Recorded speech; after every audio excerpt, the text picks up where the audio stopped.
ஒருத்தர் மனசுல நிம்மதி இல்லாம உட்கார்ந்திருந்தார். என்ன சார் விஷயம் அப்படின்னு விசாரிச்சேன். அகலக்கால் வச்சுட்டேன், அதுதான் அவதிப்படுறேன்னார். விவரமா சொல்லுங்கன்னு. வீடு கட்டணும்னு ஆரம்பிச்சேன், வேலை பாதியிலேயே நிக்குது, கையில பணம் இல்லை அப்படின்னார். இது மாதிரி ஆசாமிகள் பல பேரை நீங்க பார்த்துருக்கலாம். இவங்கெல்லாம் சுலபமா மன அழுத்தத்துக்கு ஆளாயிடுறாங்க.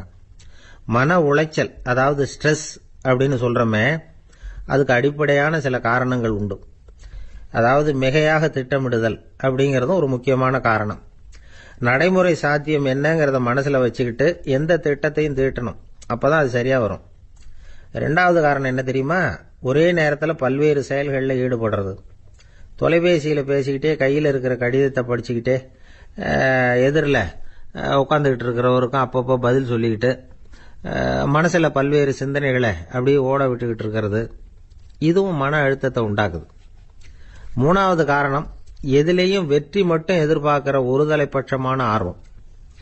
நாம தொட்டதெல்லாம் வெற்றியாவே முடியணும் அப்படின்னு எதிர்பார்க்கிறவங்க ஏதாவது ஒண்ணுல தோல்வியை கண்டா தோண்டு போயிடுறாங்க. எப்படியும் முடியலாம்ங்கிற எண்ணம் ஏற்கனவே நமக்குள்ள இருந்துட்டுதுன்னா அந்த அவஸ்தை வராது. அதனால அதுவும் நம்ம வளர்த்து கொள்ள வேண்டிய ஒரு குணம். மன உளைச்சல் ஏற்படுறதுக்கு இன்னொரு காரணம், எதையும் வேகமா செஞ்சுடணும் அப்படிங்கிற துடிப்பு. அந்த துடிப்பே மனசை அழுத்த ஆரம்பிச்சிடும். எந்த ஒரு காரியத்திலையும் தாமதமோ இடையூறோ ஏற்பட்டா அதை பொறுத்துக்கிற மனப்போக்கம் வேணும்.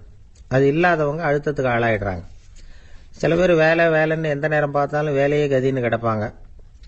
பொழுதுபோக்குக்கோ உடற்பயிற்சிக்கோ குடும்பத்தில் உள்ளவங்க அல்லது நண்பர்கள் கூட கலந்துரையாடவோ கொஞ்சம் கூட நேரம் ஒதுக்க மாட்டாங்க. இந்த சுபாவம் மன அழுத்தத்தை உண்டு பண்ணும். இதையெல்லாம் புரிஞ்சுக்கிட்டு அதிலிருந்து விடுபடுறது எப்படின்னு யோசிக்கணும். வல்லுநர்கள் இது தொடர்பாக சில யோசனைகளை சொல்லி வச்சிருக்கிறாங்க. அது என்னன்னா, வாழ்க்கைங்கிறது பிரச்சனைகளால் பின்னப்பட்ட ஒன்று. அது எப்பவுமே முடிவடையாத ஒரு தொடர்கதை அப்படிங்கிறத முதல்ல நாம புரிஞ்சுக்கணும். ஒரே நேரத்தில் ஒரு காரியத்தில் மட்டுமே நாம கவனம் செலுத்தணும். அடுத்தவங்க காரியத்தில் தலையிடக்கூடாது. எதையும் பேச ஆரம்பிக்கிறதுக்கு முன்னாடி நம்மை நாமே கேட்டுக்க வேண்டிய கேள்வி 2. 1, நான் சொல்ல போறது ரொம்ப முக்கியமானதா?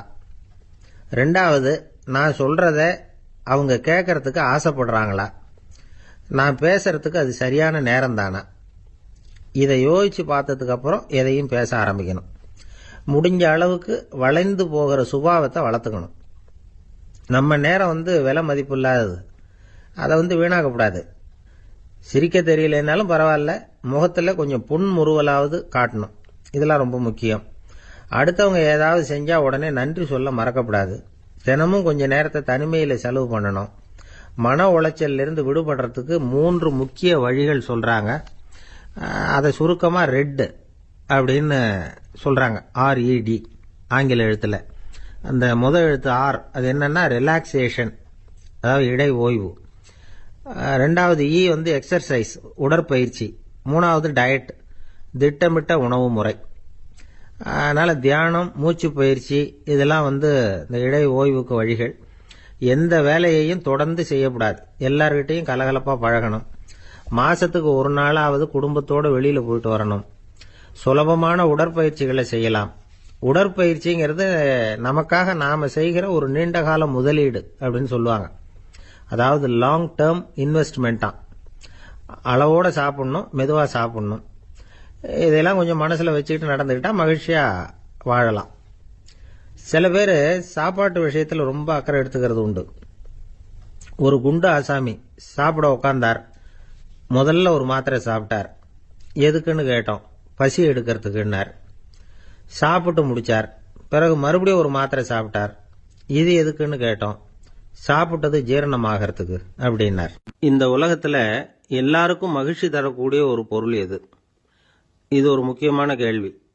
இந்த கேள்விக்கு பொருத்தமான ஒரு பதிலை உங்களால சொல்ல முடியுமா? அதாவது கொஞ்சம் யோசிச்சு பார்த்தா பணம்னு சொல்லலாமா? இப்போ கையில் காசு இல்லாதவங்ககிட்ட ஒரு 10 ரூபாய் கொடுத்தா அது அவனுக்கு சந்தோஷத்தை கொடுக்கும். ஏற்கனவே வருமான வரி பிரச்சனையில் சிக்கி இருக்கிறவர்கிட்ட இன்னும் கொஞ்சம் பணம் இந்தாங்கன்னு சொல்லி கொடுத்தோம்னா அது அவருக்கு சங்கடத்தை தான் கொடுக்கும். அதனால அந்த கேள்விக்கு பணம்ங்கிறது பொருத்தமான பதிலாக இருக்க முடியாது. கேள்வி என்னன்னா, இந்த உலகத்தில் எல்லாருக்கும் மகிழ்ச்சி தரக்கூடிய ஒரு பொருள் எது? சரி, இனிப்புன்னு சொல்லலாமா? ஏன்னா எல்லாருக்கும் இனிக்க தானே செய்யும். அதுலேயும் ஒரு சிக்கல் இருக்கு. சர்க்கரை வியாதிக்காரங்களுக்கு அது என்ன சந்தோஷத்தையா கொடுக்கும்? ஆக எல்லாருக்கும் வேறுபாடு எதுவும் இல்லாமல் மகிழ்ச்சியை கொடுக்கக்கூடியது வேற ஏதோ ஒன்று இருக்கு. அது என்னன்னு கண்டுபிடிக்கணும். அதுதான் இன்னைக்கு தகவல். இப்போ அதை கண்டுபிடிக்கணும்னா இந்த கதையை கேட்கணும். அது என்ன கதைன்னா, ஒரு ஊரில் ஒரு ராஜா இருந்தார். அவருக்கும் இதே சந்தேகம் வந்துட்டுது. அதாவது எல்லாருக்கும் இன்பம் தரக்கூடிய பொருள் எது அப்படின்னு. இதுக்கு பதில் தெரிஞ்சுக்கிறதுக்கு ஆசைப்பட்டார். சரி, அதுக்கு என்ன செய்யலாம்னு யோசனை பண்ணார். நாட்டு மக்களுக்கு பகிரங்கமாக ஒரு அறிவிப்பு கொடுத்தார். நம்ம நாட்டு மக்கள் இன்பம் தரக்கூடிய பொருள் எதுன்னு நினைக்கிறாங்களோ அதை கொண்டுகிட்டு வந்து அரண்மனையில் உள்ள கண்காட்சி மண்டபத்தில் வைக்கலாம். அப்படி அவங்க வைக்கிற பொருள்களில் எது எல்லாருக்கும் இன்பம் தரக்கூடியதாக இருக்குமோ அதை வச்சவருக்கு 1000 பொற்காசுகள் பரிசு அப்படின்னு அறிவிப்பு கொடுத்துட்டார். ஜனங்கள் இந்த அறிவிப்பை கேட்டாங்க. அதுக்கப்புறம் சும்மா இருப்பாங்களா? 1000 பொற்காசுன்னா சும்மாவா? அவங்க கையில் என்னென்ன கிடைச்சதோ அதையெல்லாம் கொண்டாந்து அரண்மனை காட்சி மண்டபத்தில் வச்சுட்டாங்க. அதுக்கப்புறமா ராஜா அங்கே வந்தார். ஒவ்வொன்றா பார்த்துக்கிட்டே வந்தார். முதல்ல ஒரு குயில் இருந்தது, இனிமையாக பாடக்கூடிய குயில். இந்த குயிலோட இன்னிசை எல்லாருக்கும் இன்பம் தரக்கூடியது தான். இருந்தாலும் காது கேட்காதவங்களுக்கு இந்த இசை எப்படி இன்பம் தர முடியும்? அதனால இது சரியில்லைன்னு விட்டார். அடுத்தபடியாக போனார். அங்கே என்ன வச்சிருக்கிறாங்கன்னு பார்த்தா ஒரு அழகான மயில் அங்கே தோகை விரித்து ஆடிக்கிட்டு இருக்குது. இந்த மயிலோட ஆட்டம் மனசுக்கு இன்பம் தரக்கூடியது தான். இருந்தாலும் பார்வை இல்லாதவங்க இந்த ஆட்டத்தை பார்த்து ரசிக்க முடியுமா? முடியாது. அதனால இதுவும் சரியில்லை அப்படின்னு சொல்லிவிட்டார். அதுக்கு அடுத்தபடியாக போனார். பல வகையான இனிப்பு பண்டங்களை வச்சுருந்தாங்க. பார்த்தார், வயசானவங்களுக்கும் நோயாளிகளுக்கும் இது இன்பம் தராது, துன்பம் தான் கொடுக்கும் அப்படின்னார். இப்படி ஒவ்வொன்றா பார்த்துக்கிட்டே போகிறார். அழகான மலர்கள், கனிகள், ஓவியங்கள் எதுவுமே பொருத்தமாக தெரியல. சகல பேருக்கும் இன்பம் தரக்கூடிய வகையில் எதுவும் இல்லை. கடைசியாக வந்தார். அங்கே ஒரு களிமண் பொம்மை இருந்தது. அது என்ன பொம்மை தெரியுமா? பசியால் வாடி இருக்கிற ஒருத்தருக்கு ஒரு அம்மா இனிமையாக பேசிக்கிட்டு சோறு போடுறது மாதிரி அந்த பொம்மையை செஞ்சுருந்தாங்க. அதுக்கு கீழே அன்பு அப்படின்னு எழுதியிருந்துதான். ராஜா பளிச்சுன்னு ஒரு முடிவுக்கு வந்தார். அந்த பொம்மையை செஞ்ச சிற்பியை வரவழைச்சார், பரிசு கொடுத்தார். அன்பு ஒன்று தான் எல்லாருக்கும் இன்பம் அளிக்கக்கூடிய பொருள். காது கேட்காதவங்களும் அதை கேட்க முடியும், பார்வை இல்லாதவங்களும் அதை பார்க்க முடியும், குழந்தைகளும் அதை உணர முடியும் அப்படின்னு அதுக்கு விளக்கம் கொடுத்தார் அந்த மன்னர். இந்த உலகத்தில் எல்லாருக்கும் மகிழ்ச்சி தரக்கூடிய ஒரு பொருள் அன்பு தான். அதை புரிஞ்சுக்கிட்டு தான் சில கணவன்மார்கள் மனைவி பேரில் ரொம்ப அன்பை காட்டிக்கிறது வழக்கம். ஒரு வீட்டு வாசப்படி பக்கமாக மழைக்கு ஒதுங்கினார் ஒருத்தர். மழை தூரிக்கிட்டு இருந்தது, இருட்டு நேரம். அந்த வீட்டில் இருந்தவர், இன்னைக்கு ராத்திரி வேணும்னா இங்கேயே தங்கிட்டு காலையில் போங்க அப்படின்னார். உடனே இவர் சொன்னார், ரொம்ப நன்றிங்க, ஒரு 10 நிமிஷத்தில் இதை வந்துவிடுறேன் அப்படின்னு சொல்லிவிட்டு எங்கேயோ ஓடினார். 10 நிமிஷம் கழித்து திரும்பி வந்தார். ஆமாம், எங்கே போயிட்டு வந்தீங்கன்னு கேட்டார் வீட்டில் இருந்தவர். நேராக எங்கள் வீட்டுக்கு போய் மனைவி கிட்ட இன்னைக்கு ராத்திரி இங்கேயே தங்கிக்கிறேன்னு சொல்லிவிட்டு வந்துட்டேன் அப்படின்னார் அவர். அன்புல இது ஒரு ரகம். அரேபிய நாடு, அங்கே ஒரு ஆட்சி தலைவர். அரேபிய நாட்டு ஆட்சி பொறுப்பை ஏற்றுக்கிட்டவர். அவர் ஆட்சி பொறுப்பை ஏற்றுக்கிட்ட பிறகு ஒரு நாள் ஒரு தெருவில் நடந்து போய்கிட்டு இருந்தார். அவர் தோளில் ஒரு பெரிய துணி மூட்டை, அதை சுமந்துக்கிட்டு கடத்தெருவை நோக்கி அவர் போய்கிட்டு இருக்கிறார். வழியில் அவரை சந்திச்சார் உமர். அவர் கேட்டார், கலீஃபா அவர்களே, எங்கே புறப்பட்டுட்டீங்க அப்படின்னு கேட்டார். கலீஃபான்னா ஆட்சி தலைவர்னு அர்த்தம். இதுக்கு அவர் சொன்னார், நான் துணி வணிகம் செய்கிறவன், அதனால துணி வியாபாரம் செய்யறதுக்காக போயிட்டு இருக்கிறேன்னார். நீங்க இப்போ இந்த நாட்டுக்கு ஆட்சி தலைவர், ஆட்சி பொறுப்புல இருக்கிறீங்க, நீங்க வியாபாரம் செய்ய போட்டா அரசு பணிகளை செய்யறது யாரு அப்படின்னு கேட்டார் அவர். நான் அரசு பணிகளை மட்டுமே செஞ்சுக்கிட்டு இருந்தா என் குடும்பத்தை காப்பாத்துறது யாரு அப்படின்னு கேட்டார் அவர். இப்படி கேட்டவர் யார் தெரியுமா? அவர் தான் அபூபக்கர், இறை தூதர் முகமது அவர்களுக்கு பிறகு கலீஃபாவாக தேர்ந்தெடுக்கப்பட்டவர். அப்போலாம் ஆட்சி தலைவர்களுக்கு சம்பளம்னு எதுவும் கிடையாது. இந்த பிரச்சனையை எப்படி தீர்க்கிறதுன்னு யோசனை பண்ணார் உமர். அபு உபைதா அவர்கள்கிட்ட அழைச்சிட்டு போனார். அவர் யாருன்னா, அவர் தான் பொது நிதி கருவூலத்தின் பொறுப்பாளர். அவர்கிட்ட பிரச்சனையை சொன்னார். இது மாதிரி ஆட்சி தலைவருக்கு பொது நிதியிலிருந்து ஊதியம் அளிக்க முடியுமான்னு கேட்டார். பொது நிதி விதிகளின்படி அதுக்கு சாத்தியம் இல்லைன்னு சொல்லிவிட்டாரு அவரு. சரி, வேற ஏதாவது வழி இருக்குதான்னு கேட்டார் உமர். அபு உபைதா கொஞ்சம் யோசனை பண்ணி பார்த்தார். அப்புறமா சொன்னார், மக்காவிலிருந்து மதீனாவுக்கு குடிபெயர்ந்து வந்த அகதிகளுக்கு நிதி உதவி அளிக்கிறதுக்கு விதிகள்ல இடம் இருக்கு. அப்படி பார்த்தா அபூபக்கரும் அகதி தானே, அதனால எல்லா அகதிகளுக்கும் கொடுக்கறது மாதிரியே அவருக்கும் ஒரு தொகை அளிக்கலாம்னார். கலீஃபா அபூபக்கருக்கு இந்த அகதி உதவி தொகையைத்தான் கொடுத்துட்டு வந்தாங்களாம். குடும்ப செலவுக்கு அது போதுமானதா இல்ல. இருந்தாலும் கலீஃபாங்கிறதுக்காக மற்ற அகதிகளை விட அதிகமா தொகையை பெற அவர் விரும்பல. மார்பு பக்கம் கிழிஞ்சிருந்த ஒரு மேலாடையை தான் அவர் அணிஞ்சிருந்தார். அவருடைய துணைவியார் அஸ்மா, அவங்க ஒரு நாள் தேன் அருந்த ஆசையா இருக்குன்னாங்களாம். நமக்கு கிடைக்கிற ஊதியம் குடும்ப செலவுக்கே போதுமானதா இல்லையே, இந்த நிலையில தேன் வாங்கறதுக்கு காசுக்கு நான் எங்க போவேன் இருக்காரு அவரு. கொஞ்ச நாள் கழிச்சு அவங்க ஒரு தொகையை அவர்கிட்ட கொடுத்து தேன் வாங்கிட்டு வர சொன்னாங்களாம். இவருக்கு ஆச்சரியம், ஏது இந்த பணம்னு கேட்டிருக்காரு. நீங்க தினமும் குடும்ப செலவுக்காக கொடுத்துக்கிட்டு வந்த பணத்துல கொஞ்சம் கொஞ்சமா மிச்சப்படுத்தி வச்சேன்னாங்களாம். அபூபக்கர் அந்த பணத்தை எடுத்துக்கிட்டு நேரா பொது நிதி கருவூல பொறுப்பாளர்கிட்ட போனார். இந்த பணத்தை பொது நிதியில சேர்த்துருங்க, இது அதிகப்படியா எனக்கு தரப்பட்டு வந்த ஊதியம், அடுத்த மாசத்துல இருந்து இந்த தொகையை குறைச்சுங்கன்னு வேற சொல்லிவிட்டாராம்.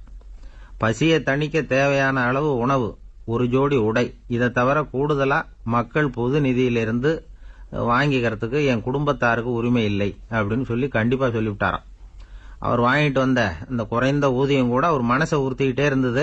கடைசி நேரம் அவர் தம்முடைய மகள் ஆயிஷா அவர்களை அழைச்சார். மகளே, இதுவரைக்கும் பொது நிதியிலிருந்து நான் வாங்கிட்டு வந்த தொகை என்னுடைய இதயத்துல பாரமா அழுத்திக்கிட்டு இருக்கு.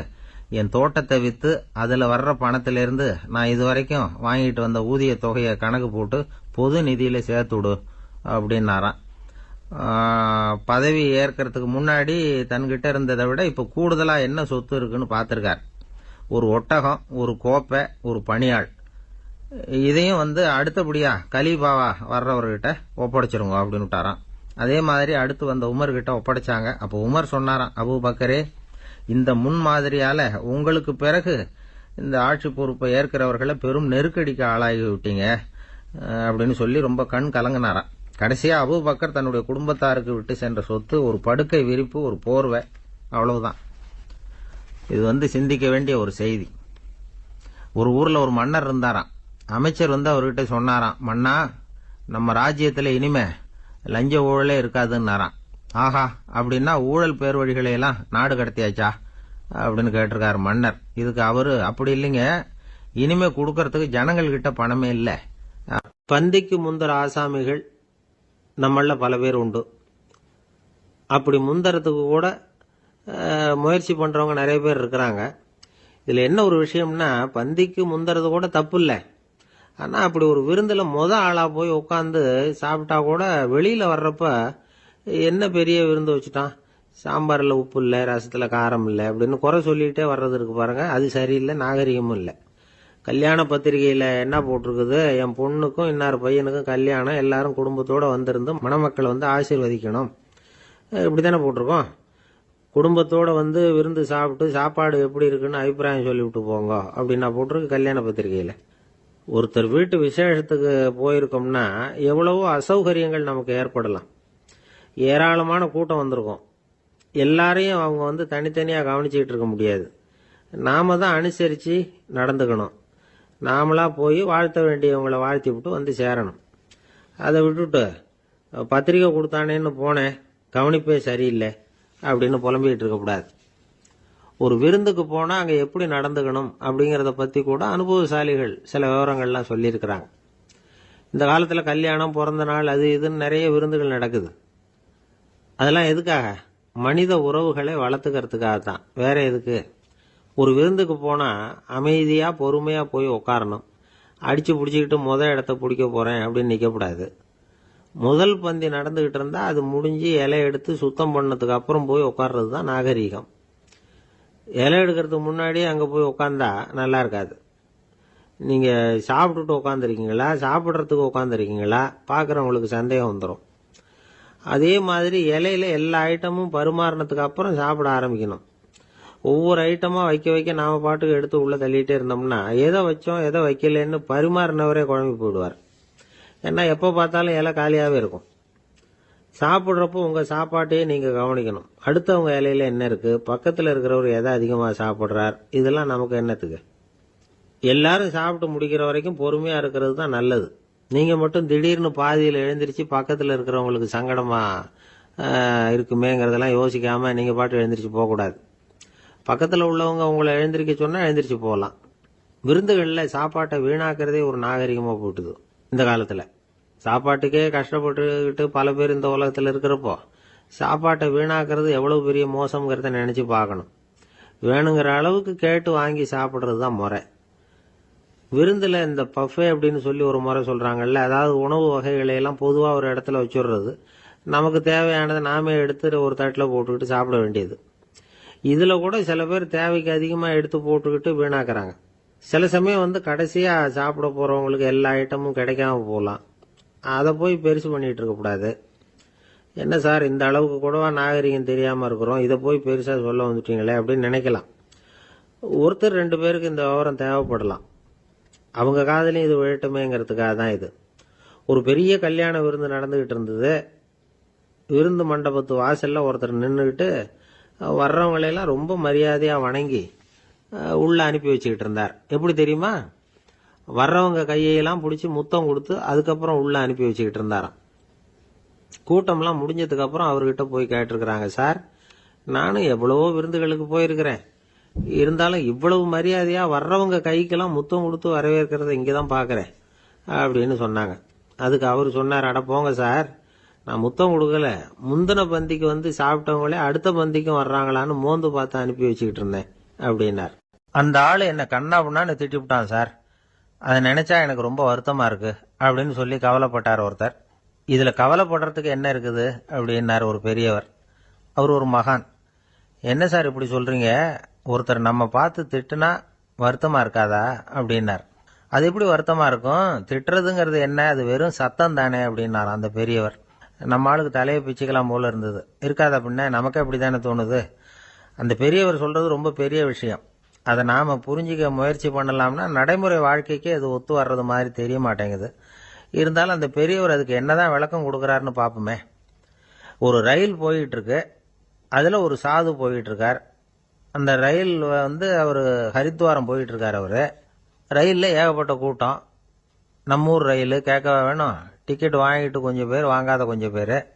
அது என்னத்துக்கு அனாவசியமா டிக்கெட் அப்படிங்கிற நினைப்புல பாதி பேர். இந்த கூட்டத்துக்கு மத்தியில் அந்த சாதுவும் போயிட்டு இருக்கிறார்.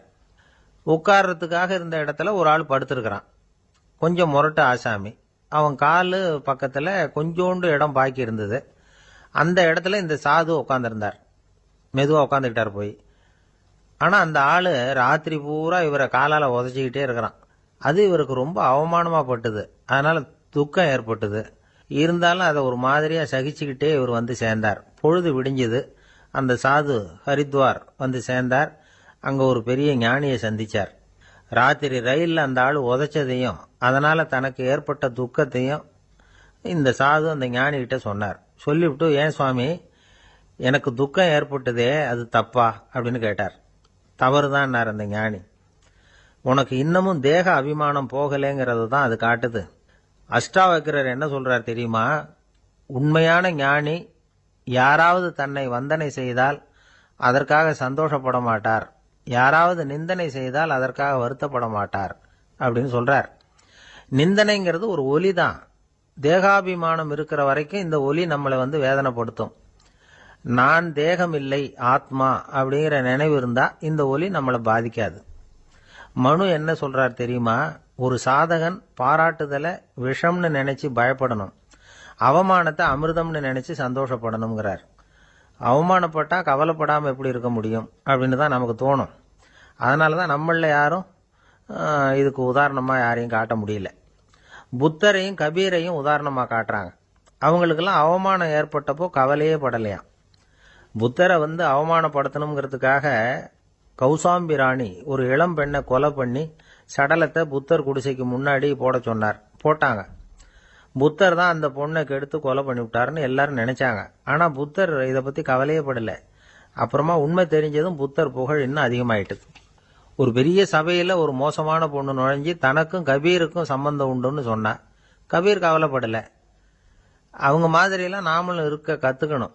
நிந்தனை, அபகீர்த்தி, அவமானம் எல்லாம் ஆண்டவன் கொடுக்கிற பிரசாதம்னு நினைக்கணும் அப்படின்னு சொல்றார் அந்த ஞானி. இதை கேட்ட இந்த காலத்து ஆசாமி ஒருத்தர், நான் கூட அப்படிதான் சார், யாராவது அவமானப்படுத்தினா கவலைப்பட மாட்டேன். நேற்று கூட ஒருத்தர் என்ன பலார்னு அரைஞ்சுட்டார். நான் கொஞ்சம் கூட கவலைப்படலை, பேசாமல் வந்துட்டேன்னார். ஏன் அப்படி வந்துட்டீங்க அப்படின்னு. அவர் அரைஞ்சதுலேயும் ஒரு அர்த்தம் இருந்தது, அதனால தான் அப்படி வந்துட்டேன்னார். ஏன் அரைஞ்சாருன்னு கேட்டேன். 10 வருஷத்துக்கு முன்னாடி 15 ரூபா அவர்கிட்ட கடன் வாங்கினேன். அதை கேட்டு கேட்டு பார்த்துட்டு கடைசியாக தான் அரைஞ்சார் அப்படின்னார். ஆண்டவனுடைய பிரசாதம் இவருக்கு அடிக்கடி கிடைக்கும் போல இருக்கு.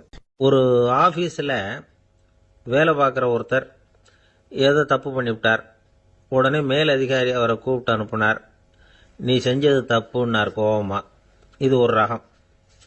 சில அதிகாரிகள் இப்படி நீங்கள் செஞ்சது தப்புன்னு சொல்கிறதில்ல, நீங்கள் செஞ்சது சரி அப்படின்னு சொல்கிறதில்ல. எப்படி சொல்லுவாங்கன்னா, நீங்கள் செஞ்சது சரியில்லைன்னு நான் நினைக்கிறேன் அப்படின்னு சொல்லுவாங்களாம். அதாவது சில பேர் நீங்கள் செஞ்சது தப்புங்கிறாங்க, அதையே மாற்றி சொல்கிறாரு இவர், நீங்கள் செஞ்சது சரியில்லைன்னு நினைக்கிறேன். இது ரெண்டும் அர்த்தம் ஒன்று தான், இருந்தாலும் வார்த்தைகள் வித்தியாசம். நிர்வாக திறமை இல்லாத ஒரு அதிகாரி யூ ஆர் ராங் அப்படின்னு சொல்லுவாராம். நிர்வாக திறமை உள்ள அதிகாரியாக இருந்தால் அதையே கொஞ்சம் மாற்றி I think you are not correct அப்படிம்பாராம். இதுதான் வித்தியாசம். இருந்தாலும் வார்த்தைகளை உபயோகப்படுத்துகிற விதத்தை வச்சு தான் வேலை நல்லா நடக்கிறதும் நடக்காததும் இருக்கு. விவரம் தெரிஞ்சவங்க என்ன சொல்கிறாங்க தெரியுமா? Be a leader not a boss அப்படிங்கிறாங்க. ஒரு லீடராக பாஸாக இருக்காதே அப்படிங்கிறாங்க. சரி, அப்படின்னா லீடருக்கும் பாஸுக்கும் வித்தியாசம் உண்டா அப்படின்னு கேட்டால் இருக்குன்னு சொல்கிறாங்க. லீடருங்கிறவர் வேற, பாஸுங்கிறவர் வேற. ஒரு லீடர் எப்படி நடந்துக்குவார், ஒரு பாஸ் எப்படி நடந்துக்குவார், இதை முதல்ல நாம் தெரிஞ்சுக்கணும். அவங்க எப்படி நடந்துக்குவாங்க அப்படிங்கிறதுக்கு சில விவரங்கள் இருக்குது. அதை கேட்டோம்னா நாம் புரிஞ்சுக்கலாம் அதை. அதாவது பாஸுங்கிறவர் விரட்டிக்கிட்டே இருப்பார், லீடருங்கிறவர் ஊக்கப்படுத்திக்கிட்டே இருப்பார். நாளைக்கு சாயந்தரத்துக்குள்ளே அந்த வேலையை செஞ்சு முடிக்கலைன்னா தொலைச்சி விடுவோம் தொலைச்சி அப்படிம்பார் அவர். இவர் எப்படி சொல்லுவார்னா, இது வரைக்கும் நீங்கள் செஞ்சிருக்கிற வேலை ரொம்ப அற்புதம் அப்படிம்பார். பாஸுங்கிறவர் அதிகாரத்தை நம்பி செயல்படுறவர், லீடருங்கிறவர் நல்லெண்ணத்தை நம்பி செயல்படுறவர். நம்மகிட்ட அதிகாரம் இருக்குது, பவர் இருக்குது, அதனால் காரியத்தை சாதிச்சுடலாம் அப்படின்னு நினைக்கிறவர் அவர்.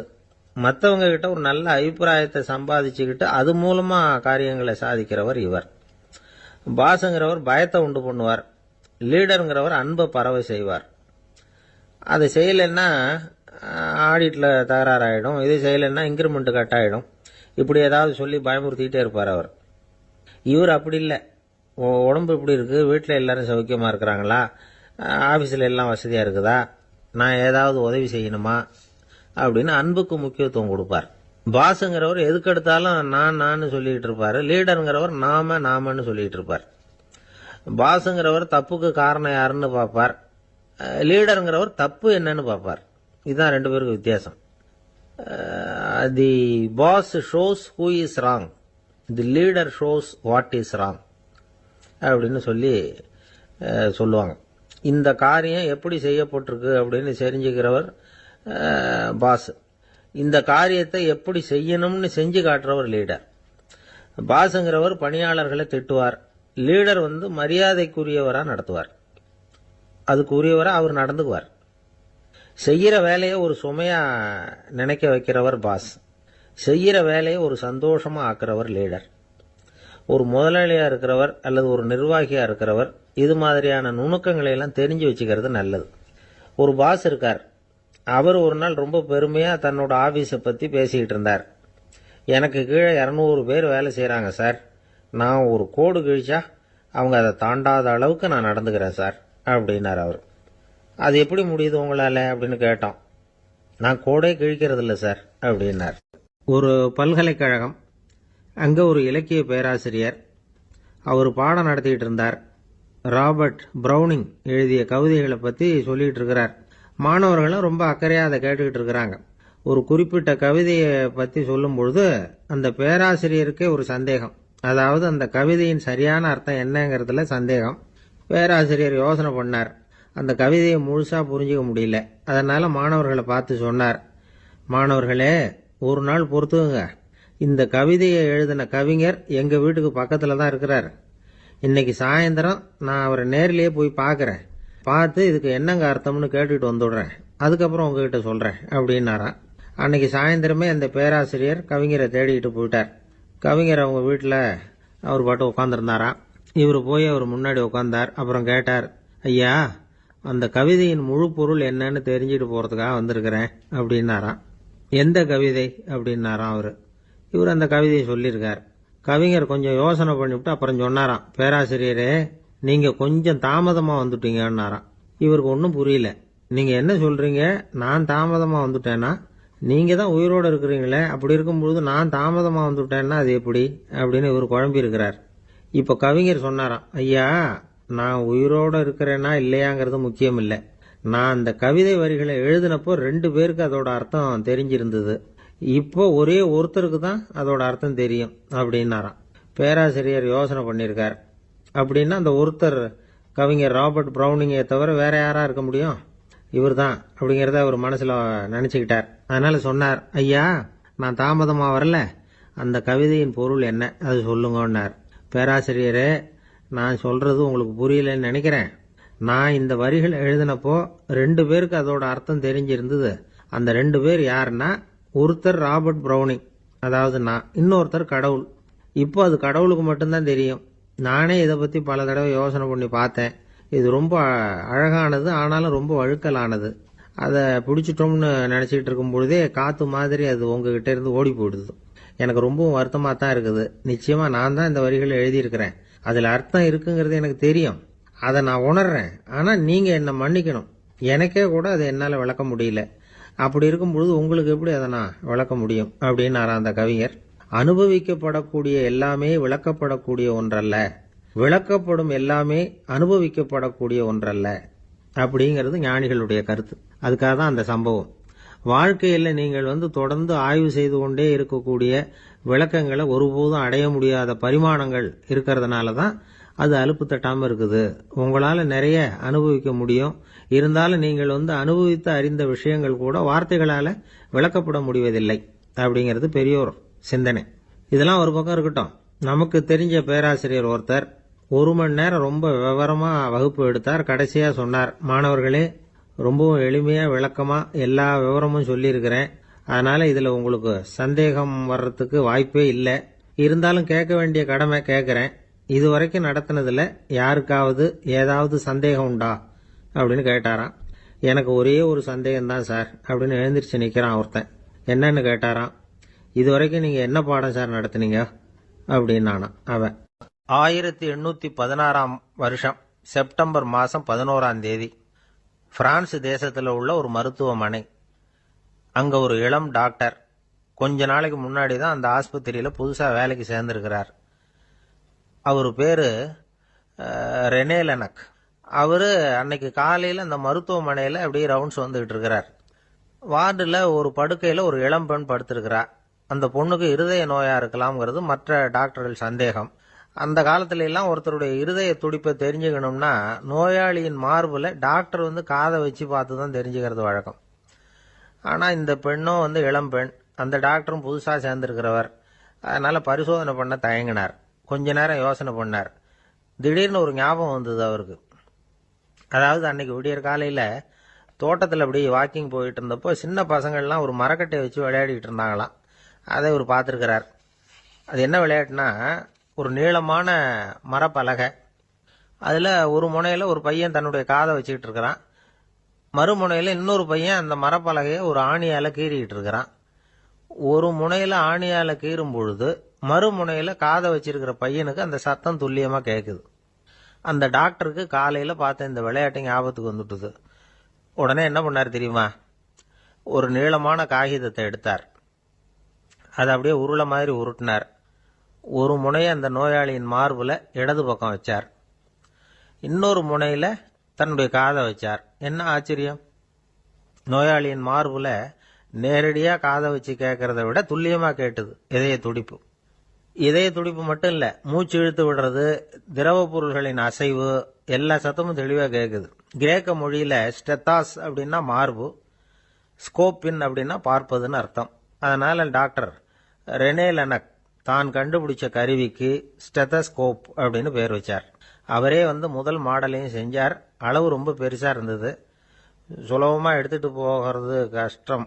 அது அவ்வளோ கஷ்டமாக இருந்தது. அது அதனால அவரே அதை அப்புறம் 2 பிரிவா தயார் பண்ணார். இது 2 துண்டையும் டாக்டர் தன்னோட கோட்டு பாக்கெட்ல வச்சுக்கலாம், தேவைப்படுறப்ப எடுத்து ஒன்னா சேர்த்துக்கலாம். இப்படிதான் அவர் ஆரம்பத்தில் பண்ணார்.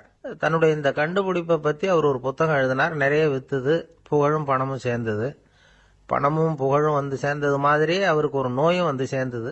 அது என்ன நோயின்னு கண்டுபிடிக்கிறதுக்கும் அவரு கண்டுபிடிச்ச கருவி தான் உபயோகப்பட்டுதான். அவரே அதை கண்டுபிடிச்சார்.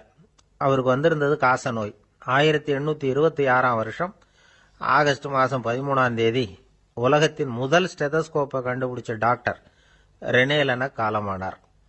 அவர் சாகிறதுக்கு முன்னாடி மரத்தால் செஞ்சு வச்சிருந்த ஸ்டெதஸ்கோப்பை தனக்கு வேண்டியப்பட்ட ஒரு டாக்டர்கிட்ட கொடுத்து, என்னுடைய சொத்துக்கள்லேயே ரொம்ப வசந்தது அப்படின்னு சொன்னாராம். அதுக்கப்புறம் 3 வெள்ளைக்காரங்க சேர்ந்து இந்த கருவியில் சில மாற்றங்களை பண்ணாங்க. ஆனால் 1829 லண்டனில் டாக்டர் நிக்கோலஸ்ங்கிறவர் ஒரு காதால இதய துடிப்பை கேட்கறத விட டாக்டர் 2 காதாலையும் கேட்கறது தான் சரியா இருக்கும் அப்படின்னு ஒரு கருத்தை வெளியிட்டார். அதுக்கப்புறம் ரொம்ப காலம் கழிச்சு 1852 ஜார்ஜ் காமான் அப்படிங்கிறவர் ரப்பர் டியூப்களை உபயோகப்படுத்தி 2 காதாலையும் கேட்கற மாதிரி ஒரு புதிய வடிவத்தை அதுக்கு கொடுத்தார். அதுக்கு பிறகு அது படிப்படியா எவ்வளவோ மாற்றங்கள் இருந்தாலும் ஆரம்பத்தில் டாக்டர் ரெனே லெனக் உருவாக்கின அடிப்படை மாடலை யாரும் மாற்றி அமைக்கலைங்கிறது தான் முக்கியமான விஷயம். நமக்கு தெரிஞ்ச ஒரு ஆஸ்பத்திரி, அதில் ஒரு நோயாளி, காலை நேரத்தில் நர்ஸு அந்த பக்கமாக போயிட்டு இருந்தாங்க. அதை பார்த்துட்டு ஒரு நர்ஸுன்னு கத்துறார். நர்ஸு அவசரமாக ஓடி வந்து என்ன விஷயம்னு கேட்டாங்க. சிஸ்டர், இங்கே பாருங்க, உங்கள் டாக்டரை என் நெஞ்சில் அவர் காதை வச்சு கேட்டுக்கிட்டு இருக்கிறார் அப்படின்னார் நோயாளி. சிஸ்டர் பதட்டப்படாம, அதனால என்ன, இந்த டாக்டர் பழமையான விஷயங்கள்ல ரொம்ப நம்பிக்கை உள்ளவர், அதனால ஸ்டெதாஸ்கோப்பை உபயோகப்படுத்தாம காதை வச்சு கேட்கிறார், அது ஒன்றும் தப்பு இல்லை அப்படின்னாங்களாம். ஐயோ, அதுக்காக இல்லை சிஸ்டர், இவர் என் நெஞ்சு மேல தலையை வச்சது நேற்று ராத்திரி 9 மணி, இப்ப விடிஞ்சு போச்சு, இன்னமும் தலையை எடுக்கவே இல்லை, அதுக்காக தான் சந்தேகப்பட்டு உங்களை கூப்பிடுறேன் அப்படி. என்ன சார், உங்க பையன் என்ன செஞ்சுக்கிட்டு இருக்கிறான் இப்போ அப்படின்னு கேட்டார் ஒருத்தர். அடிக்கடி கண்ணாடி முன்னாடி நின்று அழகு பார்த்துக்கிட்டு இருக்கிறான் சார் அப்படின்னாரு அப்பா. இளம் பருவம் இப்படிதான் இருக்கும், அதையெல்லாம் சாதாரணமாக நினைச்சுடாதீங்க அப்படின்னாரு அவரு. என்ன சார் சொல்றீங்க, கண்ணாடி முன்னாடி நின்றுக்கிட்டு நேரத்தை வீணாக்கிக்கிட்டு இருக்கான், அதை ஒரு பெரிய விஷயமா நான் நினைக்கணுமா அப்படின்னாரு இவர். இளம் பருவத்தில் இளைஞர்களுக்கும் சின்ன பொண்ணுங்களுக்கும் அடிக்கடி கண்ணாடியில் பார்க்கணும்னு தோணும். அது வெறுமனே அழகு பார்க்கறது மட்டும் இல்லை, அவங்க தங்களையே தேடி கண்டுபிடிக்கிற ஒரு முயற்சி அது. இது ஒரு மனோதத்துவ விளைவு. இது வரைக்கும் சின்ன பிள்ளையா இருந்துட்டோம், இனிமே நாமளும் மற்றவங்க மாதிரி மனிதர்கள் தான் அப்படிங்கிற உணர்வு அவங்களுக்கு வருது. தங்களோட முகம் எப்படி இருக்குது, அழகு எப்படி இருக்கு, உடம்பு நேரம் எப்படி இருக்கு, முடி எப்படி இருக்கு அப்படிங்கறதையெல்லாம் கண்டுபிடிக்கிறாங்க. அதுக்கப்புறம் இன்னொரு ஆணோ பொண்ணோ தன்னை கவனிக்கணும் அப்படின்னு நினைக்கிறாங்க. இதெல்லாம் மனோதத்துவ உண்மைகள், இதெல்லாம் இயற்கை. இதை பார்த்துட்டு பெத்தவங்க பிள்ளைங்க கெட்டு போட்டாங்க அப்படின்னு நினைக்கக்கூடாது, அவங்கள திட்டிக்கிட்டே இருக்கக்கூடாது. இன்னைக்கு பல குடும்பங்கள்ல இதுதான் நடந்துகிட்டு இருக்குது. மனுஷ வாழ்க்கையிலேயே இப்படியும் இல்லாத அப்படியும் இல்லாத ஒரு பருவம் இளம் பருவம்.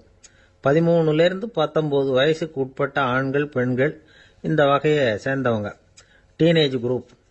இவங்களை சின்னவங்கன்னு நினைச்சிட முடியாது, பெரியவங்கன்னு நினைச்சிட முடியாது. இவங்க ரொம்ப சென்சிட்டிவ். சமூகம் நினைச்சா இவங்களை நல்லவங்களாவும் ஆக்கலாம், கெட்டவங்களாவும் ஆக்கலாம். கொஞ்சம் அக்கறை எடுத்துக்கிட்டா பெரிய பெரிய மேதைகளையும் விஞ்ஞானிகளையும் உருவாக்கலாம். ஆனால் நடக்கிறது என்ன தெரியுமா, அநேகமாக இவங்களை யாருமே சரியாக புரிஞ்சுக்கிறது இல்லை, இவங்களை சரியாக நடத்துறதும் இல்லை. இது வரைக்கும் நாம் சொல்கிறத கேட்டுக்கிட்டு இருந்தான், இப்பெல்லாம் அவன் இஷ்டத்துக்கு நடக்க ஆரம்பிச்சுட்டான் அப்படின்னு வருத்தப்படுற பெற்றோர்கள் அதிகம். இது வருத்தப்படுற விஷயம் இல்லை, சந்தோஷப்பட வேண்டிய விஷயம். உங்கள் புள்ள சொந்தமாக யோசிக்க ஆரம்பிக்கிறதும் நடந்துக்க ஆரம்பிக்கிறதும் ஒரு தப்பான விஷயமா? அவன் கடைசி வரைக்கும் உங்கள் பேச்சையே கேட்டுக்கிட்டு இருக்கணுங்கிறது என்ன நியாயம்? இன்னைக்கு இளைஞர்களை பெரியவங்க தப்பா புரிஞ்சுக்கிட்டு தவறா நடத்துறதுனால தான் அவங்களுக்கு வெறுப்பு, எரிச்சல், மனக்கசப்பு எல்லாம் உண்டாகுது. பெத்தவங்க சரியா மதிக்கிறது இல்லை அப்படிங்கிற ஒரே காரணத்தினாலேயே வீணா போகிற பிள்ளைங்க இன்னைக்கு அதிகம். சரி, பெத்தவங்களுக்கு இன்னைக்கு என்னதான் புத்தி சொல்ல வர்றீங்க அப்படின்னு கேட்குறீங்களா? நாம எதையும் சொல்ல வரல, ஆனா அது சம்பந்தமான சில நிபுணர்கள் சொல்லி இருக்கிறத உங்க காதுல போட்டு வைக்கலாம். அது என்னன்னா, பிள்ளைங்க கிட்ட அன்பு செலுத்துங்க. குழந்தையா இருந்தப்போ எவ்வளவு பாசமா இருந்தீங்க, வளர வளர அதை ஏன் குறைச்சிக்கிறீங்க? பெத்தவங்களின் அன்பான வார்த்தைகளுக்கு ஏங்குறவங்க தான் இன்றைய இளைஞர்கள். அவங்க எதை சொன்னாலும் அதை அக்கறையா காது கொடுத்து கேளுங்க, அலட்சியப்படுத்தாதீங்க. அவங்க விரும்புறது உங்ககிட்ட இருந்து ஒரு மதிப்பு, மரியாதை, அங்கீகாரம், இவ்வளவுதான். அவங்களாவே முடிவுகள் எடுக்கட்டும், அதுக்கு நீங்க உதவியா இருங்க, அது போதும். மற்றவங்க முன்னாடி முக்கியமாக அவங்க நண்பர்கள் முன்னாடி அவங்கள பற்றி மட்டமாக பேசாதீங்க. அவங்க கிட்ட பொய் சொல்லக்கூடாது. நீங்கள் சொன்னது பொய்ன்னு தெரிஞ்சு போச்சுன்னா உங்கள் பேரில் அவங்களுக்கு இருக்கிற மதிப்பு போயிடும், நம்பிக்கை போயிடும். அவங்களுக்கு முன்னாடி நீங்கள் சண்டை போடக்கூடாது. உங்கள் பிள்ளைய எப்பவும் இன்னொரு பிள்ளையோட ஒப்பிட்டு பேசுகிற வேலையே வேணாம். கூட பிறந்த மற்றவங்களோட கூட ஒப்பிடக்கூடாது. இப்படி செஞ்சால் அவன் உங்ககிட்டையும் பிரியமாக இருக்க மாட்டான், அவங்ககிட்டையும் பிரியமாக இருக்க மாட்டான். புள்ள எங்கே போகிறான், என்ன பண்ணுறான் அப்படின்னுலாம் துப்பறிஞ்சிக்கிட்டு இருக்கக்கூடாது. இளைஞர்கள் தனிமையை விரும்புகிறவங்க. அவங்கள பெட்டியில் வச்சு மூடி பாதுகாக்கணும்னு நினைக்கக்கூடாது. அவங்கள எப்படி பாதுகாக்கிறது அப்படிங்கிறது அவங்களுக்கே தெரியும். உங்கள் புள்ள எப்படி நடந்துக்கணும்னு நீங்கள் எதிர்பார்க்குறீங்களோ அது மாதிரி நீங்கள் நடந்து காட்டுங்க, அது போதும். ஒரு வீட்டில் அப்பாவும் அம்மாவும் பேசிக்கிட்டு இருக்கிறாங்க. என்னங்க, நம்ம பொண்ணு பெரியவளாயிட்டா, அடிக்கடி கண்ணாடி முன்னாடி போய் நின்றுக்கிட்டு இருக்கிறா, சீக்கிரமாக ஒரு பையனை பார்த்து கல்யாணத்தை முடிக்காம இப்படி மசன்னு கல்லு மாதிரி உட்காந்துருக்குறீங்களே அப்படின்னு சத்தம் போட்டாங்க. அந்த அம்மா, அவசரப்படாத, பார்க்கறதுக்கு கண்ணுக்கு அழகா லட்சணமா புத்திசாலியா ஒரு பையன் கிடைக்க வேணாமா, அதுதான் பார்த்துக்கிட்டு இருக்கிறேன் அப்படின்னார் அப்பா.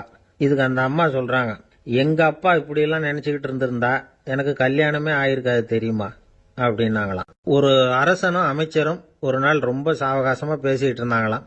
அரசன் அமைச்சரை பார்த்து ஒரு கேள்வி கேட்டிருக்கார். ஏங்க அமைச்சரே, ஆசை இல்லாத ஒரு மனுஷனால இருக்க முடியுமா அப்படின்னு. ஏன் முடியாது, துறவி அப்படிங்கிறவங்கெல்லாம் அப்படிப்பட்டவங்க தானே அப்படின்னாராம் அமைச்சர். அவங்கெல்லாம் உண்மையிலேயே ஆசையை விட்டவங்க தானா அப்படின்னு கேட்டாராம் ராஜா. அப்படிதான் இருக்கணும் அப்படின்னாராம் அமைச்சர்.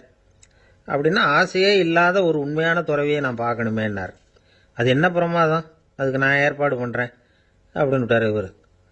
சொல்லிவிட்டு உடனே புறப்பட்டு போனார். அங்கங்கே தேடினார். அப்புறம் தான் அவருக்கு புரிஞ்சுது உண்மை துறவியை கண்டுபிடிக்கிறது எவ்வளவு கஷ்டமான காரியம்னு. இருந்தாலும் ராஜா கிட்ட சொல்லியாச்சே, உண்மை துறவியை காட்டுறேன்னு. இப்போ என்ன பண்ணுறது? ராஜா கிட்ட சொன்னபடி நடக்கலைன்னா அவருக்கு கோபம் வந்துடும். அமைச்சர் ஒரு யோசனை பண்ணார். அவருக்கு ஒரு வழி தெரிஞ்சுது. அதுதான் சரின்னு முடிவு பண்ணார். அதாவது அந்த ஊரில் அவருக்கு தெரிஞ்ச நாடக நடிகர் ஒருத்தர் இருக்கிறார், நல்லா நடிப்பார். அவரை போய் பார்த்தார். இதை பாருப்பா, எனக்காக நீ ஒரு காரியம் செய்யணும்னார். என்னன்னு கேட்டார் அவர். நீ ஒரு துறவி மாதிரி கொஞ்ச நேரத்துக்கு நடிக்கணும். ராஜா உன்னை பார்த்துட்டு போகிற வரைக்கும் நடி, அது போதும். அதுக்காக உனக்கு 10,000 ரூபா தரேன் அப்படின்னார். அவர் எந்த காலத்தில் இவ்வளவு பணத்தை மொத்தமாக பார்த்துருக்கார். அதனால் உடனே சரின்னு ஒத்துக்கிட்டார். அமைச்சர் அரண்மனைக்கு திரும்பி வந்தார். என்ன அமைச்சரே, இன்னுமா ஒரு உண்மையான துறவி கிடைக்கலன்னார். உண்மையான துறவி ஒருத்தரை இப்போ தான் கொஞ்ச நேரத்துக்கு முன்னாடி பார்த்து பேசிவிட்டு வர்றேன். அவர் நம்ம ஊருக்கு வெளியில் குளத்தங்கரையில் உள்ள ஒரு ஆலமரத்துக்கு அடியில் உட்காந்துருக்கிறார் அப்படின்னார் இவர். அப்படின்னா உடனே புறப்படுங்க அப்படின்னார் ராஜா. பரிவாரங்களோடு புறப்பட்டார். அங்கே அந்த மரத்தடியில் அந்த ஆள் வேஷம் போட்டுக்கிட்டு துறவி மாதிரி உட்காந்துருக்கிறான். ராஜா நேராக போனார். அந்த துறவி காலில் பொத்துன்னு விழுந்து வணங்கினார். உடனே ராணியும் அவர் காலில் விழுந்தாங்க. அடுத்தபடியாக அமைச்சர் விழுந்தார். அவருக்கு தெரியும் இது நம்ம ஆள் தான்னு. இருந்தாலும் என்ன பண்ணுறது, நேரம். அப்புறம் பரிவாரங்கள்லாம் துறவி காலில் விழுந்து ஆசீர்வாதம் வாங்கிட்டாங்க. ராஜா அப்புறமா தங்கத்தட்டில் பொன்னையும் பொருளையும் வச்சு அந்த துறவிகிட்ட ரொம்ப பணிவாக நீட்டுறார். தாங்கள் தயவு பண்ணி இதை ஏற்றுக்கணும் அப்படின்னு வேண்டிக்கிட்டார். அந்த துறவி பற்று இல்லாமல் அதை பார்த்தார். எல்லாத்தையும் திறந்துவிட்ட எனக்கு இதெல்லாம் எதுக்காக அப்படின்னு சொல்லி அதை மறுத்துட்டாராம். ஆஹா, உண்மையான துறவியை பார்த்துட்டோம் அப்படிங்கிற ஆனந்தம் அரசருக்கு. ரொம்ப நிம்மதியாக திருப்தியாக திரும்பி வந்தார் அரண்மனைக்கு. அதுக்கப்புறம் அமைச்சர் யாருக்கும் தெரியாமல் அந்த துறவிகிட்ட ஓடினார். சொன்ன பிரகாரம் பணத்தை நீட்டினார். இந்தப்பா, நான் உங்ககிட்ட சொன்னபடி 10,000 ரூபா பணம் எடுத்துக்கோ அப்படின்னார். அந்த ஆள் ராஜா கிட்ட சொன்னது மாதிரியே எல்லாத்தையும் திறந்துவிட்ட எனக்கு இதெல்லாம் எதுக்காக வேணாம் அப்படின்னு விட்டாராம். நடித்த வரைக்கும் போதும்ப்பா, இனிமேல் இந்த நாடக வசனம்லாம் வேணாம், வேஷத்தை கலைச்சிரு, பணத்தை வாங்கிக்கோன்னார். இல்லைங்க, இது வேஷம் இல்லை, இது வசனமும் இல்லை, இது உண்மை. கொஞ்ச நேரம் துறவி மாதிரி நடித்ததுக்கே இந்த தேசத்து ராஜா, ராணி, அமைச்சர், பரிவாரங்கள் எல்லாம் என் காலில் விழுந்து வணங்குறாங்க. அப்படின்னா உண்மையான துறவியாக இருக்கிறது எவ்வளவு பெருமையான விஷயம். நான் உண்மையான துறவியாக ஆக போகிறேன், அப்படி முடிவும் பண்ணிட்டேன் அப்படின்னார் அந்த நடிகர். வேஷம் கூட எப்படிப்பட்ட விளைவுகளை உண்டு பண்ணுது பார்த்தீங்களா. நம்மால் ஒருத்தன் ரொம்ப வசதியாக தான் இருந்தான். ஒரு நாள் அவன் சொத்து பூரா திருட்டு போயிட்டுது. அதுக்கப்புறம் இவன் துறவி மாதிரி ஆயிட்டான். ஊர் ஊராக சுற்றினான். ஒரு குருநாதரை தேடி கண்டுபிடிச்சான். அவர்கிட்ட சீடனாக சேர்ந்துக்கிட்டான். அவனை பார்த்து ஒருத்தர் கேட்டார், நீ உண்மையான சீடன் தானான்னு. இல்லைங்க, சீடன் மாதிரி நடிச்சுக்கிட்டு இருக்கிறேன் அப்படின்னா. அது குரு துரோகம் இல்லையா அப்படின்னு கேட்டார் அவர். இல்லைங்க, நான் பண்ணது குரு துரோகம் இல்லை, என் குரு பண்ணது தான் துரோகம். என்னுடைய பணத்தை கொள்ளையடிச்சது இவர் தான். அதை எங்கே வச்சிருக்காருன்னு கண்டுபிடிக்கிறதுக்காக தான் இவர்கிட்ட வந்து சீடனா சேர்ந்துருக்கிறேன் அப்படின்னா. அம்மாக்காரங்களுக்கு அடிக்கடி ஏற்படுற கவலை ஒன்று உண்டு. அதாவது குழந்தை சரியாக சாப்பிட மாட்டேங்குதே அப்படிங்கிற கவலை. இவங்கெல்லாம் ஒரு விஷயத்த நல்லா புரிஞ்சுக்கணும். குழந்தைகள்ங்கிறவங்க பெரியவங்க மாதிரி இல்லை. அவங்க கடிகாரத்தில் மணியை பார்த்துட்டு சாப்பிட்றதுக்கு உட்கார்ற ரகம் கிடையாது. பசிச்சா சாப்பிடுவாங்க, இல்லைன்னா விளையாடுவாங்க அல்லது தூங்குவாங்க. அது புரியாமல் அவங்கள கட்டாயப்படுத்தி அல்லது மிரட்டி சாப்பிட வைக்கிறது ரொம்ப தப்பு. ஒரு 8 மாத குழந்தைக்கு 3 மணி நேரத்துக்கு ஒரு தடவை பசிக்கும். அந்த நேரம் பார்த்து சாப்பாடு கொடுத்தா அடம் பண்ணாமல் அது பாட்டுக்கு சாப்பிட்றோம். அதே குழந்தைக்கு 1 வயசு ஆகிறப்போ 4 மணி நேரத்துக்கு ஒரு தடவை பசிக்கும். இந்த வயசில் இயற்கையாகவே பசி குறைஞ்சிருக்கும். அது புரியாமல் என் குழந்தை முன்னாடி மாதிரி இப்போ சரியாக சாப்பிட மாட்டேங்கிறான் அப்படின்னு சில பேர் டாக்டர்கிட்ட போய் சொல்லிக்கிட்டு இருப்பாங்க.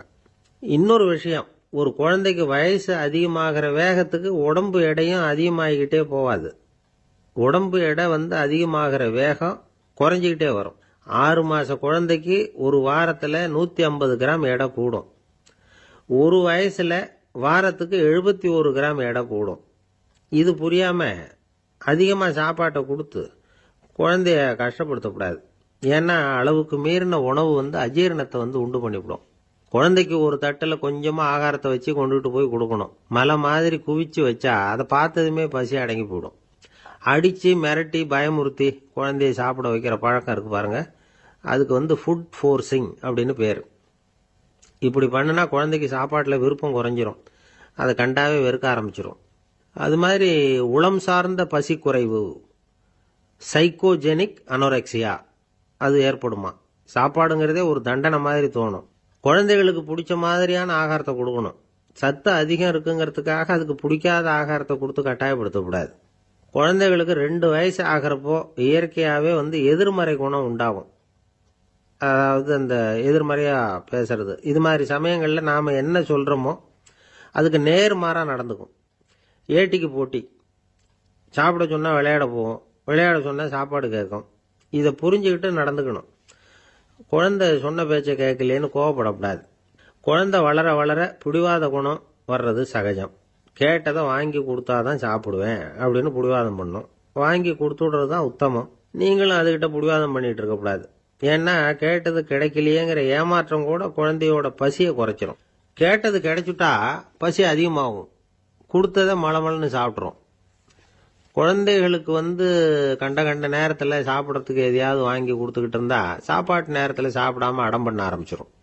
பள்ளிக்கூடம் போகிற பிள்ளைங்க காலை உணவை சரியாக சாப்பிட மாட்டாங்க. அச்சம், அவசரம், பரபரப்பு இதெல்லாம் தான் காரணம். பள்ளிக்கு புறப்படுறதுக்கு ஒரு 3/4 மணி நேரத்துக்கு முன்னாடியே சாப்பாடு போட்டுருங்க, அது சரியாக போடும். படிக்கிற குழந்தைகள் உடல் சோர்வு, மனச்சோர்வு இது காரணமாக கூட சாப்பிட மறுக்கிறது உண்டு. இப்போ உதாரணமாக சாயந்தரம் விளையாடி விட்டு வீட்டுக்கு வந்ததும் சாப்பிட சொன்னால் வேணாம்பாங்க. இது உடல் சோர்வு. ரொம்ப நேரம் வீட்டு பாடங்களை செஞ்சு முடித்த கையோடு சாப்பிட சொன்னாலும் அவங்களால சரியாக சாப்பிட முடியாது. இது உளச்சோர்வு, அதாவது மனச்சோர்வு. இதை தவிர குழந்தைகளுக்கு உடல்நல குறைவு ஏற்பட்டால் கூட சாப்பிட மறுக்கிறது உண்டு. சில மருந்து மாத்திரைகள் கூட பசியை குறைச்சிரும். அதனால் சரியாக தெரிஞ்சுக்கிட்டு குழந்தைகளை சாப்பிட வைக்கணும். அது புரியாமல் கையில் சாப்பாட்டு தட்டை வச்சுக்கிட்டு குழந்தைகளை விரட்டிக்கிட்டு அலையக்கூடாது. ஒரு சின்ன பையன் சொன்னான், எங்கள் அம்மா சாப்பாடு போடுறது தெரிஞ்சால் நான் உடனே வீட்டை விட்டு வெளியில் ஓடி போடுவேன் அப்படின்னா. ஏன் அப்படி பண்ணுறேன்னு கேட்டோம்.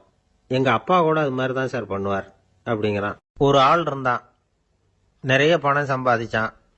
ஆனால் செலவு பண்ண மனசு வரல, கருமி.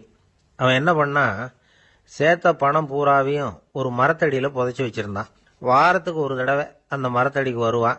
புதைச்ச இடத்த ஆவலோடு பார்த்துக்கிட்டு இருப்பான். அதுக்கப்புறம் போயிடுவான். அவ்வளவுதான். ஒரு நாள் ஒரு திருடன் வந்தான். இவன் புதைச்சி வச்சிருந்ததெல்லாம் எடுத்துகிட்டு போயிட்டான். இது தெரிஞ்சு போச்சு. அந்த கருமி புலம்ப ஆரம்பிச்சிட்டான். இவன் புலம்பலை கேட்டதும் அக்கம் பக்கத்தில் இருந்தவங்கெல்லாம் ஓடி வந்தாங்க. என்ன விஷயம்னு விசாரிச்சாங்க. இவன் சொன்னான். ஒரு பெரியவர் கேட்டார், ஏப்பா வாரம் இந்த இடத்த பார்க்கறதாக சொன்னியே, எப்போவாவது இதில் இருக்கிற பணத்தை எடுத்து செலவு பண்ணியிருக்கியா அப்படின்னு கேட்டார். நான் அப்பப்போ அதை பார்க்கறது தான் வழக்கம், அதை தொட்டதே இல்லைன்னு அவன். சரி, அப்படின்னா இப்போவும் நீ அதே மாதிரி வாரம் ஒரு தடவை இந்த இடத்த பார்த்துட்டு போகலாமே அப்படின்னாராம் அந்த பெரியவர். அதுவும் சரிதானே. எவ்வளவு காலமானாலும் அவன் அந்த பணத்தை எடுத்து செலவு பண்ண போறதில்ல. அப்படி இருக்கிறப்ப உள்ளே பணம் இருந்தாலும் ஒண்ணுதான், இல்லாம போனாலும் ஒண்ணுதான். இதுல இருந்து என்ன புரியுதுன்னா, ஒருத்தர்கிட்ட இருக்கிற பணத்தை கொண்டு அவர் பணக்காரரா ஏழையா அப்படின்னு முடிவு செய்யறது சரியில்லை. அந்த செல்வத்தை அனுபவிக்கிற திறன், பயன்படுத்துற திறன், அதை வச்சுதான் அவர் ஏழையா பணக்காரரா அப்படிங்கிறத நிர்ணயம் பண்ணணும். அதுதான் சரி. செலவு பண்ண தெரியாதவன் சேகரம் பண்ணிட்டே இருக்கிறதுனால என்ன பிரயோஜனம்? தலைமுடியே இல்லாதவன் தாராளமா சீப்புகளை வாங்கி சேகரம் பண்றது மாதிரி தானே இது. சில சமயம் செலவு பண்ண நாம தயாரா இருந்தா கூட அந்த செல்வம் நமக்கு பயன்படுறதில்ல. அரேபியாவில் ஒரு நகை வியாபாரி விலை உயர்ந்த முத்துக்களை எல்லாம் அவர் வச்சு வியாபாரம் பண்ணிட்டு இருந்தார். அவர் ஒரு சமயம் ஒரு பாலைவனம் வழியா போயிட்டு இருக்கிறார் ஒட்டகத்துல. அப்போ திடீர்னு கடுமையான புயல் வீச ஆரம்பிச்சுட்டுது. திசை தவறி இவர் எங்கேயோ வந்துட்டார். கூட வந்தவங்களையும் காணல, எங்க போனாங்களோ தெரியல. இவர் ரொம்ப பயந்து போய் அங்கே எங்கேயுமா அலைஞ்சு திரியிறார். வழியே தெரியல. பசி கடுமையாயிட்டுது. ஒட்டகத்து முதுகுல ஒரு மூட்டை இருந்தது. அதை பிரிச்சு பார்த்தார். உள்ள ஏதாவது இருக்கான்னு தேடி பார்க்கறார். அது வரைக்கும் கண்ணில் தட்டுப்படாத அபூர்வமான ஒரு பை கண்ணில் பட்டுது. ஆஹா, அதில் ஏதாவது சாப்பிட்றதுக்கு இருக்கும் அப்படின்னு நினைச்சு ஆவலா அதை பிரித்து பார்க்கறார். அந்த பையில விலை உயர்ந்த முத்துக்கள் நிறைய இருந்துதான். அப்பதான் அவர் நினைச்சாராம், விலை உயர்ந்த முத்துக்கள் கூட சாப்பிட்றதுக்கு உணவாக முடியாது அப்படிங்கிறத புரிஞ்சுக்கிட்டாராம். எந்த நேரத்தில் எது நமக்கு தேவையோ அது நமக்கு தாராளமாக கிடைக்கணும். அப்படி அது கிடைக்கிறதுக்கு நம்ம கிட்ட இருக்கிற செல்வம் பயன்படணும். அது நமக்கும் பயன்படலாம், நம்ம மூலமா அடுத்தவங்களுக்கும் பயன்படலாம். அதுதான் செல்வத்தின் பயன். ஒரு மரத்தடியில் ஒருத்தன் உட்காந்து அழுதுகிட்டு இருந்தான். அந்த பக்கமா வந்த இன்னொருத்தன் ஏப்பா அழுதுகிட்டு இருக்கிறேன்னு கேட்டான். இந்த இடத்துல தான் பூமிக்கு அடியில் பணம் இருக்குது, புதைச்ச இடம் தெரியல, அதான் அழறேன் அப்படின்னா. நல்லா ஞாபகப்படுத்தி பாரு, எந்த இடத்துல புதைச்ச அப்படின்னு கேட்டான் இவன். அது எப்படி எனக்கு தெரியும், புதைச்சி வச்சிருக்கிறவன் நான் இல்லையே, எங்க எதிர்த்த வீட்டுக்காரன் அப்படின்னானா இவன். ஒரு சின்ன பையன் வந்தான். அவனை பார்த்து ஒரு கேள்வி கேட்டோம். ஏன்ப்பா உங்க வீட்டில் அம்மா புத்திசாலியா அப்பா புத்திசாலியா அப்படின்னு. அவன் அலட்சியமா நம்மளை பார்த்து சிரிக்கிறான். என்ன சார் இது, இந்த காலத்தில் இது கூட தெரியாமல் இருக்கிறீங்களே அப்படிங்கிறான். ஒரு சின்ன பையன் நம்மளை பார்த்து இப்படி கேட்டு விட்டானே அப்படின்னு நினைக்கிறப்போ நமக்கு ஒரு மாதிரி ஆயிடும். அதுக்கப்புறம்தான் இந்த தாத்தா பாட்டிலாம் சொல்ற ஒரு கதை ஞாபகத்துக்கு வந்தது. அது என்ன கதை தெரியுமா? ஒரு ஊர்ல ஒரு அம்மாவும் பிள்ளையும் இருந்தாங்களாம். அந்த மகனுக்கு திடீர்னு தேசாந்திரம் போய் வரணும்னு ஆசை வந்துட்டுது. ஊர் ஊரா போய் சுத்தி பார்க்கணுங்கிற ஆசை. அந்த அம்மாவுக்கு இது பிடிக்கல. மகனை பிரிஞ்சு இருக்கிறதுக்கு அவங்க மனசு இடம் கொடுக்கல. வேணாப்பான்னு சொல்லி பார்த்தாங்க, அவன் கேட்கல. திடீர்னு புறப்படவும் செஞ்சுட்டான். சரி, இனிமே அவனை தடுக்க முடியாதுன்னு முடிவு பண்ணிட்டாங்க அந்த அம்மா. இருந்தாலும் புத்திசாலித்தனமா ஒரு யோசனை பண்ணாங்க. மகனை கிட்டத்தில் கூப்பிட்டாங்க. அவங்ககிட்ட சொன்னாங்க, இதை பாருப்பா, நீ தேசாந்திரம் போறதுன்னு தீர்மானம் பண்ணிவிட்ட, அதை நான் தடுக்கல, போயிட்டு வந்துடும். ஆனா போறதுக்கு முன்னாடி எனக்கு ஒரு வாக்குறுதி கொடுத்துட்டு போ அப்படின்னாங்க. போறப்போ ராத்திரியா இருந்தாலும் பகலா இருந்தாலும் சரி, புளிய மரத்து நிழல்ல தான் தங்கணும். திரும்பி வர்றப்போ இரவும் பகலும் நீ வேப்ப மரத்து நிழல்லே தங்கணும் அப்படின்னாங்க. சரி, அப்படியே செய்யறேன்னு சொல்லி வாக்குறுதி கொடுத்தான் பையன். புறப்பட்டு போனான். போற வழியில புளிய மரத்து நிழல்லே தங்கினான், தூங்கினான். அப்படி போயிட்டே இருந்தான். 7வது நாள் அவன் உடம்பு சுகம் இல்லாம போயிட்டுது. ரொம்பவும் பலவீனம் ஆயிட்டான். இனிமே நடக்க முடியாதுங்கிற நிலைமை வந்துட்டுது. யோசிச்சு பார்த்தான். சரி, இதுக்கு மேல போக வேண்டாம் அப்படின்னு முடிவு பண்ணிட்டு திரும்பி வர ஆரம்பிச்சுட்டான். திரும்பி வர்றப்போ வழியில வேப்ப மரத்து நிழலையே தங்கி தங்கி வந்தான். நாளுக்கு நாள் உடம்பு சரியா வந்துட்டுது. 7வது நாள் வீட்டுக்கு சேர்றான். உடம்பு பழையபடியே கலகலப்பாயிட்டுது. பூர்ண சுகம். தேசாந்திரம் போன பையன் திரும்பி வந்துட்டானே அப்படின்னு அந்த அம்மா ஆச்சரியப்படலை. ஏன்னா அவங்களுக்கு தெரியும் இப்படி ஆகும்னு. பையன் சீக்கிரமா திரும்பி வரணுங்கிறதுக்காகத்தான் அவங்க அந்த யோசனையை சொன்னாங்க. என்ன விஷயம்ங்கிறதையும் அவங்களே சொன்னாங்க. மகனே, புளிய மரத்து நிழல் உடம்புக்கு உஷ்ணத்தை கொடுக்கும், சீக்க உண்டாக்கும். அதனால நீ தொடர்ந்து புளிய மரத்து நிழல்ல தங்கினாவே நோய்க்கு ஆளாயிட்ட. அதனால பயணத்தை முடிச்சுக்கிட்டு திரும்பி வரணுங்கிற முடிவுக்கு வந்துட்ட. திரும்பி வர்றப்போ நீ தங்கினது வேப்ப மரத்து நிழல். அது உடம்புக்கு குளிர்ச்சியை தரக்கூடியது, நோயை தீர்க்கக்கூடியது. அதனால சுகமா வீட்டுக்கு சேர்ந்துட்ட. உன்னோட தேசாந்திர பயணத்தை தடுக்கிறதுக்காக தான் இப்படி பண்ணினேன் அப்படின்னாங்களாம் அந்த அம்மா. பார்த்தீங்களா அம்மாவோட புத்திசாலித்தனத்தை? அப்பாவாக இருந்தால் இப்படியா பண்ணுவார்? ஒரு அப்பா பையன்கிட்ட 10 ரூபா கொடுத்து இதை எடுத்துக்கிட்டு அடுத்த ஊருக்கு போய் அங்கே இருக்கிற மாமா கிட்ட இதை கொடுத்துட்டு வாடா, வழியில் எங்கேயாவது மரத்தடியில் படுத்து தூங்கி விடாதே அப்படின்னு எச்சரிக்கை பண்ணி அனுப்புனாராம். பையனுக்கு எச்சரிக்கையாக வாழறது எப்படிங்கிறத கற்றுக் கொடுக்கறதுக்காக இப்படி பண்ணார். அவன் பணத்தை வாங்கிட்டு போனான். அப்பா சொன்னதை மறந்துட்டு ஒரு மரத்தடியில் படுத்து தூங்கிட்டான். அவனுக்கு தெரியாமல் அவன் பின்னாடியே போன அப்பா அவன் கையில் இருந்த அந்த 10 ரூபாயை நைஸாக எடுத்துகிட்டு வந்துட்டார். அவன் பையில் தானே வச்சுருந்தான், அது தெரியாமல் எடுத்துகிட்டு வந்துட்டார். அவன் தூங்கிக்கிட்டு இருக்கான். எடுத்துகிட்டு ஒரு மறுபடியும் வீட்டுக்கு வந்துட்டார். பையன் மூழ்கிக்கிட்டு பையை தடவி பார்க்குறான், பணத்தை காணும். அழுதுகிட்டே திரும்பி வந்தான். அப்பா கிட்ட விஷயத்த சொன்னான். அப்பா சிரிச்சுக்கிட்டே சொன்னார், அதுக்கு தான்ப்பா ஆரம்பத்திலேயே எச்சரிக்கை பண்ணினேன், இனிமேலாவது நீ ஜாக்கிரதையாக இருக்கணும் அப்படிங்கிறதுக்காக தான் இப்படி பண்ணினேன். அந்த பணம் எங்கேயும் போயிடல, நான் தான் அதை உனக்கு தெரியாமல் எடுத்து வச்சிருக்கிறேன். இதோ பாரு அப்படின்னு சொல்லிட்டு சைடு பாக்கெட்டில் கையை விட்டா அது ஓட்டையாக இருக்குது. அதை எவனோ ஏற்கனவே கத்திரிச்சு எடுத்துகிட்டு போட்டான். இப்போ அப்பா முகத்தில் அசடு வழிஞ்சுதான். அவனுக்கு வயசாயிட்டுது. இந்த கவலை பயம் எல்லாமும் அதிகமாயிட்டுது. மரண பயம், ராத்திரியில் சரியாக தூங்க முடியல, இப்படி ஆயிட்டுது நிலைமை. அந்த அரசன் ஏற்கனவே எப்படின்னா போர்க்களங்களில் எத்தனையோ பேரை ஓட ஓட விரட்டி இருக்கிறான். இருந்தாலும் இப்போ அந்த துணிச்சல்லாம் எங்கேயோ போயிட்டுது. பேசாமல் படுத்துருக்கிறான். அப்படியே படுத்தாலும் தான் தூக்கம் வர மாட்டேங்குது. என்ன பண்ணலாம்னு யோசித்தான் இந்த மன்னன். உடனே எல்லா அமைச்சர்களையும் கூப்பிட்டான். எனக்கு நிம்மதி இல்லை, எதை நினைச்சாலும் பயமா இருக்கு, எனக்கு ஒரு ஆலோசனை சொல்லுங்க அப்படின்னா. என்ன ஆலோசனை வேணும் அப்படின்னு சொல்லி கேட்டாங்க. எனக்கு ஒரு நெருக்கடியான சந்தர்ப்பம் ஏற்பட்டு போச்சுன்னு வச்சுக்கோங்க. அந்த நேரத்தில் நீங்கள் யாருமே என் பக்கத்தில் இல்லை ஆலோசனை சொல்கிறதுக்கு அப்படின்னா, அந்த சமயத்தில் எனக்கு உபயோகப்படுற மாதிரி ஒரு வாசகம், பொன்மொழி ஏதாவது சொல்லுங்க. அதை நான் என்னுடைய வைர மோதிரத்துக்கு அடியில் பதிச்சு வச்சுக்கிறேன் அப்படின்னார். தேவைப்படுறப்போ உதவும் அப்படிங்கிறதுனால. அவர் போட்டிருந்த மோதிரமும் அதுக்கு தகுந்த மாதிரியே திறந்து மூடுறது மாதிரி அமைஞ்சிருந்தது. ஏதாவது வாசகம் எழுதுனா உள்ற வச்சுக்கலாம், அதுக்கான வசதி அதில் இருந்தது. அமைச்சர்கள்லாம் யோசனை பண்ணாங்க, இது மாதிரி ராஜா கேட்குறாரு, என்ன வாசகம் அதாவது பொன்மொழி சொல்லலாம் அப்படின்னு எல்லாரும் யோசனை பண்ணாங்க. ஒருத்தருக்குமே சரியாக தோணலை, ஒரே குழப்பமாக இருந்தது.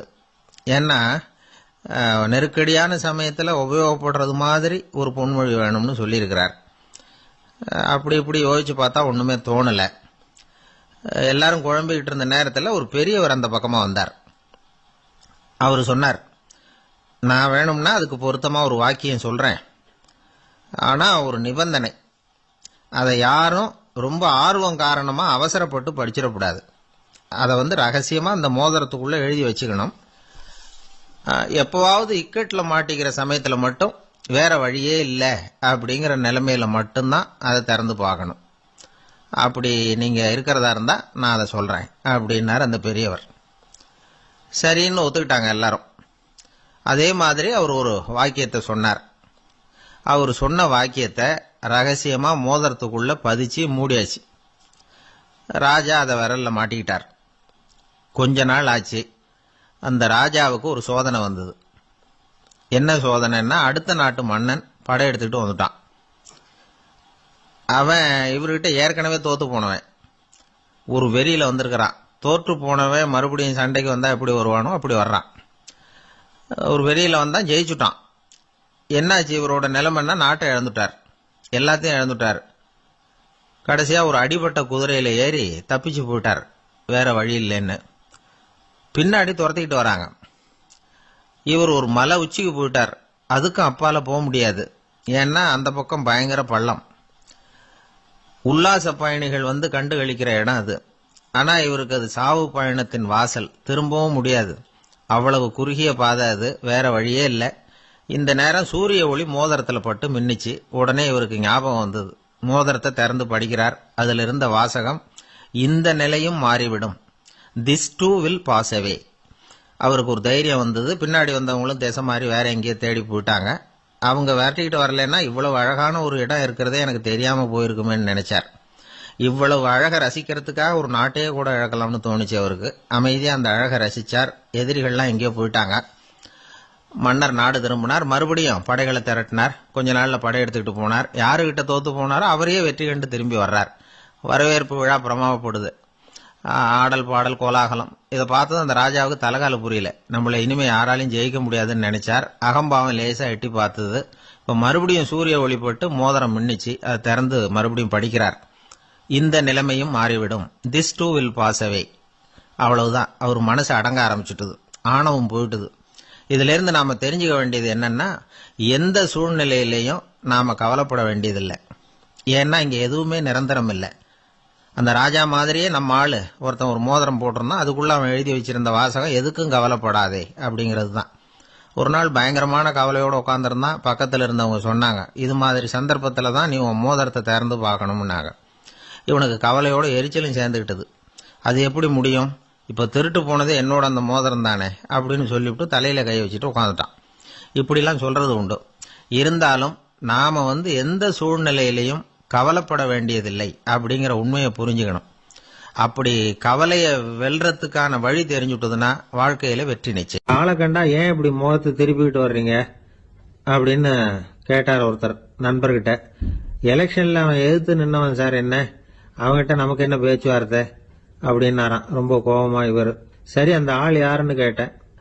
என் கூட பிறந்த தம்பி தான் சார் அப்படின்னார் அந்த கோபம் குறையாமல். அதாவது நம்ம ஊர் நிலவரம் இப்படி. அதாவது அண்ணனும் தம்பியும் எதிர்த்து நிப்பாங்க தேர்தல்ல. ஒருத்தர் கண்டா பேசிக்கிறது இல்ல. ஆனா இங்கிலாந்துல எப்படி தெரியுமா, அங்க ஒரே மேடையில போட்டி போடுற 2 வேட்பாளர்களும் பேசுவாங்களாம், பட்டிமன்றம் மாதிரி. ஒருத்தர் முதல்ல எழுந்திருப்பார், நான் இந்த தேர்தலில் வெற்றி பெற்றால் என்னென்ன செய்வேன் அப்படின்னு சொல்லிவிட்டு உட்காருவார். அதுக்கப்புறம் அடுத்தவர் எழுந்திருப்பார். அவர் சொல்லுவார், நான் வெற்றி பெற்றா இந்த மக்களுக்கு என்னென்ன செய்வேன், இந்த நாட்டுக்கு என்னென்ன செய்வேன் அப்படிங்கறத சொல்லிவிட்டு உட்காருவார். 2 பேரும் ஒரே மேடையில பேசுவாங்க. மக்கள் 2 பேர் பேச்சையும் கேட்டுக்கிட்டு ஒரு முடிவுக்கு வருவாங்க. இதுதான் அங்க உள்ள பழக்கம். இங்க அப்படி இல்ல. இங்க ஒருத்தர் பார்த்தாவே முகத்தை திருப்பிக்கிறது. ஒரு தடவை இது மாதிரி ஒரு கூட்டம் நடந்துகிட்டு இருக்கு அங்க வெளிநாட்டுல தான். நேரத்துக்கு சரியா ஒரு வேட்பாளர் சேரல. இது இங்கிலாந்துல நடந்த நிகழ்ச்சி. அப்புறம் என்னாச்சுன்னா, ஒருத்தர் வந்துட்டாரு, இன்னொருத்தர் சேரல. அப்புறம் உடனே அந்த ஒருத்தர் வந்தவர் பேச ஆரம்பிச்சுட்டார். அதாவது அந்த இன்னொருத்தர் சார்பாவே பேசிட்டாராம். அதாவது அவர் வரல, நான் அவரு சார்பா நான் பேசிடுறேன். அதாவது அவர் ஜெயிச்சுட்டா அவர் என்னென்ன செய்வார் இந்த நாட்டுக்கு அப்படின்னு சொல்லி அவர் பக்கத்துல உள்ள நியாயத்தை எடுத்து இவரே சொல்லிட்டாராம். இப்படிலாம் அங்க நடந்துதான். இது எப்பேற்பட்ட தேர்தல் பண்பாடு பாருங்க. அதனால இன்னொரு விஷயம், இப்ப இங்கிலாந்துல எல்லாம் ஓட்டு கேட்கறப்ப வெற்றியா தோல்வியாங்கிறத ஓரளவுக்கு யூகிச்சு விடலாமா. இப்போ ஒரு வேட்பாளர் ஒரு வீட்டுக்கு முன்னாடி போய் நின்று எனக்கு ஓட்டு போடுங்கன்னு கேட்கிறாருன்னு வச்சுங்களேன். அதுக்கு என்ன பார்த்து செய்யறோம், போயிட்டு வாங்க அப்படின்னு சில வீடுகள்ல வாசல்ல நின்னே சொல்லி அனுப்பிச்சிருவாங்களாம். வேற சில வீடுகள்ல எப்படின்னா, வேட்பாளரை வீட்டுக்குள்ள கூப்பிட்டு காபி சாப்பிட சொல்லி உபசரிச்சு அதுக்கப்புறம் அனுப்பி வைக்கிறது வழக்கமா. இதுல எந்த வீட்டு ஓட்டு நிச்சயம் தெரியுமா? வாசல்ல நின்னே வழி அனுப்பி வச்சுடுறாங்க பாருங்க, அவங்க ஓட்டு நிச்சயம். உள்ள கூப்பிட்டு காப்பி கொடுத்து அனுப்புறாங்க பாருங்க, அவங்க ஓட்டு நிச்சயம் இல்லையா. சரி, அப்புறம் ஏன் அந்த உபசரிப்பு அப்படின்னு கேட்டா அதுக்கு ஒரு காரணத்தை சொல்றாங்க. அதாவது அது ஒரு அனுதாபத்தை தெரிவிக்கிற முறையா.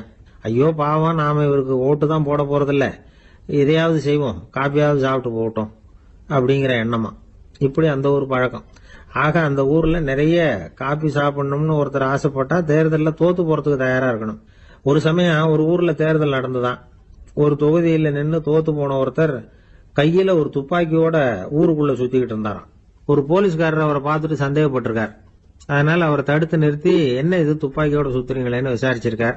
இதுக்கு அவர் சொன்னாராம், சார், இந்த தொகுதியில மொத்தம் 1,00,000 வாக்காளர்கள், அதுல எனக்கு 10,000 பேர் மட்டும்தான் எனக்கு ஓட்டு போட்டிருக்கிறாங்க.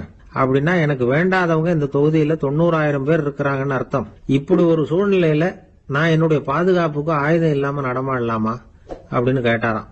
எவ்வளவு எச்சரிக்கை பாருங்க. நம்ம ஊர்ல சில பேர் ஓட்டு கேட்கிற விதமே தனி. ஒருத்தர் ரொம்ப சாமர்த்தியமா ஓட்டு கேட்பாராம். அவர் எப்படின்னா, ஒரு வீட்டுக்கு போறாருன்னு வச்சுங்களேன், அந்த நேரம் அந்த வீட்டுக்காரரு என்ன செஞ்சுட்டு இருக்கிறாரோ அதே வேலையை இவரும் கொஞ்ச நேரம் செய்வாராம், அவருக்கு ஒத்தாசையா. அதுக்கப்புறம் மெதுவா பேச்சு கொடுப்பார், ஓட்டு கேட்பார், இது மாதிரி எலெக்ஷன்ல நிக்கிறேன் கவனிக்கணும்னு. அது மாதிரி ஒரு தடவை அவர் போனப்ப அங்க அவர் என்ன பண்ணிட்டு இருக்காரு,